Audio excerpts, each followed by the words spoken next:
कहानी की शुरुआत होती है एक गांव की पुरानी हवेली से। टूटी खिड़कियां, झुकी छतें और दीवारों पर काले धब्बे जैसे किसी के चीखने की छाप छोड़ गए हों। गांव वाले उस हवेली का नाम तक लेने से कतराते थे।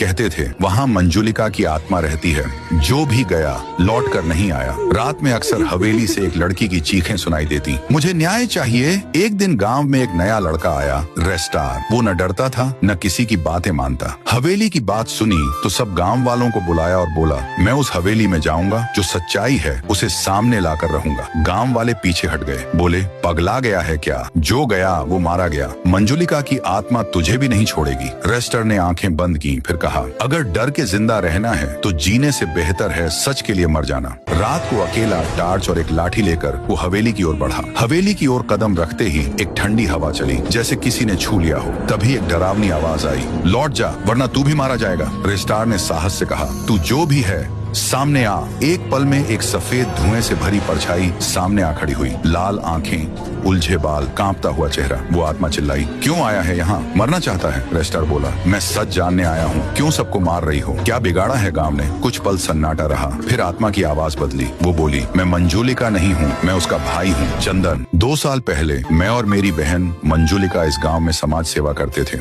लेकिन एक दिन गाँव वालों को पता चला मैं किन्नर हूँ। उन्होंने मुझे हवेली में कैद कर दिया, बिना खाना पानी के तड़पाया। मेरी बहन ने रो रो कर मिन्नतें की, मगर किसी को दया नहीं आई। एक रात उन्होंने मंजुलिका को भी मार डाला, ये कहकर कि वो एक अभिशाप की बहन है। मैं तड़प तड़प कर इस हवेली में मर गया। मेरा शव सड़ता रहा, किसी ने जलाया भी नहीं। मेरी आत्मा बदले के लिए भटक रही है और मंजुलिका की आत्मा भी शांति नहीं पा सकी। तुम्हारा गुनाह नहीं था, गुनाह उनका था जिन्होंने इंसान को इंसान नहीं समझा, वो बोला। अगले दिन सुबह होते ही रेस्टार ने गाँव वालों को फिर से इकट्ठा किया। वो दहाड़ा, तुम लोगों ने जो किया वो पाप था, सिर्फ इसलिए कि वो किन्नर था। इंसानियत कहाँ गई थी उस दिन? गांव वाले सिर झुकाए खड़े रहे। एक बुजुर्ग औरत बोली, हमें माफ कर दो, हमसे बहुत बड़ा पाप हो गया। सभी गांव वाले हवेली के सामने पहुंचे, दीप जलाए, मंत्र पढ़े और प्रार्थना की, हे मंजुलिका, हे चंदन, माफ कर दो हमें तुम्हारा अंतिम संस्कार करने दो और मोक्ष पालो।